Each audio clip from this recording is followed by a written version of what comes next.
السلام علیکم ګرانو دوستانو، امیدوارم چې ټول روغ جوړ یاستئ. ملګرو، په نن ویډیو کې به زه تاسو ته یو ډېر د خوشحالۍ خبر درکړم چې د افغانستان زمریانو دوبۍ ته په کور کې اولنۍ شل وریځه لوبه کې ماتې ورکړې ده. دغې لوبې ته که موږ راسو، د افغانستان عظمت الله عمرزي او رشید خان خاص کر زبردسته بولینګ ترسره کړې ده. مجیب هم ښه اورونه ترسره کړل. مجیب په درې اوړو کې 19 رنزه ورکړي، کوم لوبغاړی نه ده اوټ کړی، خو ډېر ښه اورونه یې وکړل. عظمت الله عمرزي بیا درې اوړو کې صرف 14 رنزه ورکړي دي، یو لوبغاړی هم اوټ کړی، فضل حق فاروقي 4 اوړو کې 12 رنزه ورکړي دي.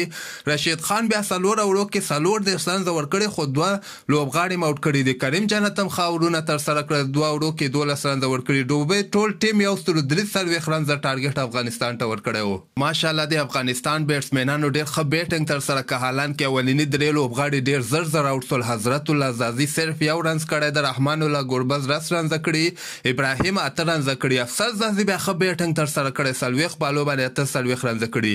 او کریم جنت ماشاءالله کریم جنت زبردسته بیټنګ په دغه لوبه کې کړی ده، 50 کریم جنت وهله.